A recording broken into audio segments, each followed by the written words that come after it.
Mientras por competir con tu cabello, oro bruñido al sol relumbra en vano.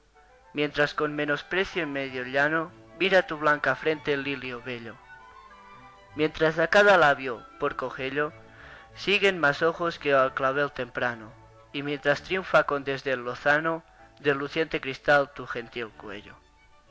Goza cuello, cabello, labio y frente, antes que lo que fue en tu edad dorada, oro, lilio, clavel, cristal luciente, no solo en plata o viola troncada, se vuelva más tú y ello juntamente en tierra, en humo, en polvo, en sombra, en nada. Mientras por competir con tu cabello es un poema de Luis de Góngora, un poeta español del barroco, nacido en Córdoba en 1561, y cuyo fallecimiento tuvo lugar mismamente en Córdoba en 1627. Góngora fue ordenado sacerdote y llegó a ser capellán real en la corte. Además de él conocemos que tenía un carácter difícil y polémico, que le llevaba a encontrarse con algunos enfrentamientos y disputas, con don Francisco de Quevedo, por ejemplo, su gran enemiga rivalidad. Finalmente destacaremos que el poeta cultivó todos los géneros literarios de su época, desde sonetos solemnes hasta letrillas satíricas. Luis de Góngora se convirtió en uno de los más grandes poetas españoles de todos los tiempos. Esta poesía pertenece a la época del barroco. En España también fue nombrada el Siglo de Oro, debido a las numerosas grandes obras artísticas que se crearon durante este periodo. El barroco se asocia con el siglo XVII, un periodo de crisis en consecuencia a la prolongación del siglo anterior en el que hubo el descubrimiento de América. Sus principales características son el desequilibrio, el contraste, la duda, la desproporción y la emoción. A diferencia del Renacimiento, el barroco da más importancia a la emoción que a la razón. El tópico principal del poema es un carpe diem. Este tópico hace referencia a las poesías que hablan sobre el aprovecho del momento, especialmente de la juventud. La voz poética anima a una muchacha a aprovechar su juventud y a gozar de ella. En el segundo terceto se encuentra el tópico memento mori, pero el tópico principal del poema sigue siendo el carpe diem.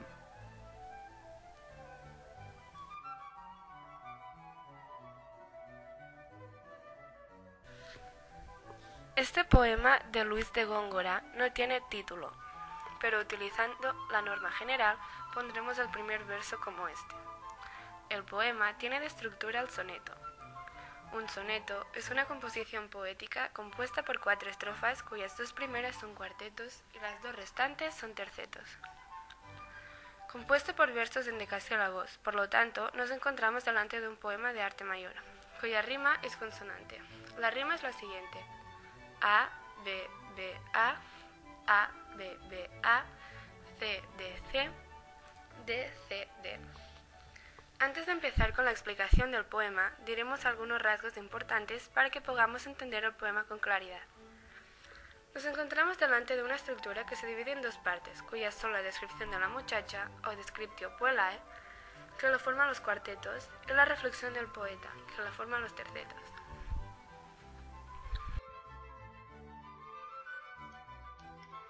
En los cuartetos se hace una descripción de una mujer cuyo físico equivale al prototipo femenino de la época.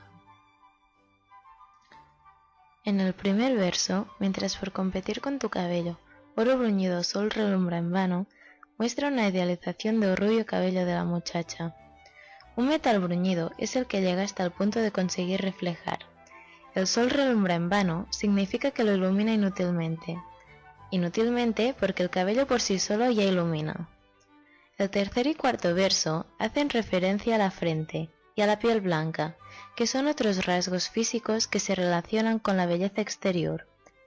Nos da a entender que la piel es tan blanca que ni siquiera los lirios tienen este color. Nos da a entender que su piel es muy blanca y muy fina. En el segundo cuarteto se nos presenta el labio como tercer rasgo. Por cogello es una forma antigua de decir por cogerlo. Por lo tanto, este verso nos está diciendo que sus labios tienen un afán de posesión. Además, la voz poética los relaciona con un clavel, una flor de pétalos rosados. Seguidamente, en los dos últimos versos del segundo cuarteto, nos da a entender que la mujer tenía un cuello digno de nobleza, porque lo relaciona con el cristal.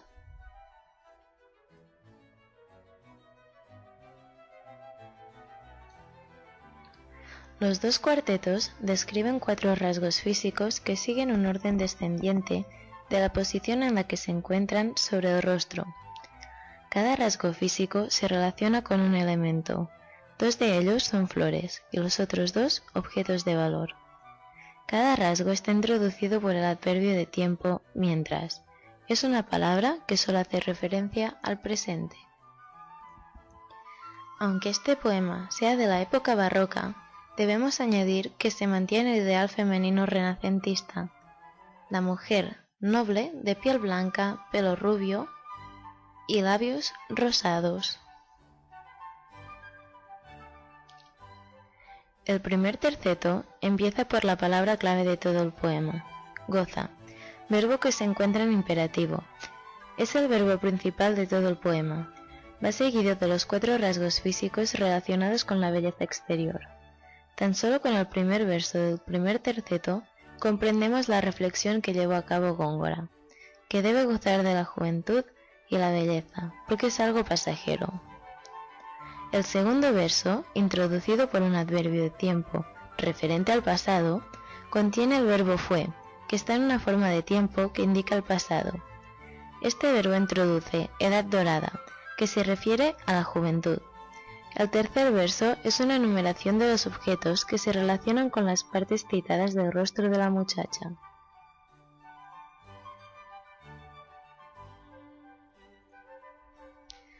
El primer verso del segundo terceto hace referencia a la vejez. La plata se asocia con el pelo gris y la viola troncada con el cuerpo viejo en general. El segundo y el tercer verso se relacionan con la muerte mediante la enumeración de palabras que se acercan más a la desaparición, acabando en la palabra nada, la desaparición total. Además, están ordenadas de lo más terrenal a lo más espiritual. Podemos apreciar el paso del tiempo que se sigue durante el poema mediante 3 aspectos. El primero son las formas verbales, que cambian mientras avanza el poema. Va de presente a pasado. Por otra parte, los elementos metafóricos se transforman y pierden valor hasta que terminan desvaneciéndose. Y el último aspecto son los adverbios de tiempo, que actúan igual que los versos. Primero, hacen referencia al presente y seguidamente al pasado. Esta poesía contiene distintas figuras retóricas. Una de ellas es la imagen. Se da el caso cada vez que uno de los rasgos físicos se compara con un elemento metafórico. Por lo tanto, hay 4, 2 a cada cuarteto. El cabello se compara con el oro, la frente con el lirio, los labios con el clavel y el cuello con el cristal. El uso repetitivo de la palabra mientras es una anáfora, que también se da el caso en el último verso con la palabra en. En el último verso también se repiten los sonidos nasales, n y m. Esta figura retórica es llamada aliteración. Lo que nos pasa más desapercibida y quizás sea la más importante es el hiperbatón, que se da en todo el poema. Todo el poema es una oración subordinada adverbial, cuyo verso principal es goza. En definitiva, los recursos estilísticos que Góngora empleó son muy variados. Se cotiza el uso de la adjetivación ornamental con la finalidad de crear sensación de belleza.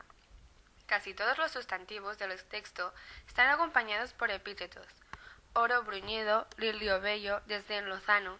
También es de gran importancia el uso que Góngora hace del hiperbatón para crear más dificultad al lector. Otro recurso que constantemente emplea es el de la imagen, que hemos explicado anteriormente. Finalmente, el poeta hace uso de la preposición mientras en forma anafórica, en el arranque de los versos impares. Esta repetición marca el rápido paso del tiempo. Para finalizar, evidenciar que el fondo y la forma del poema descubren lo más peculiar del estilo del autor en relación con el movimiento literario al que pertenece, el culteranismo.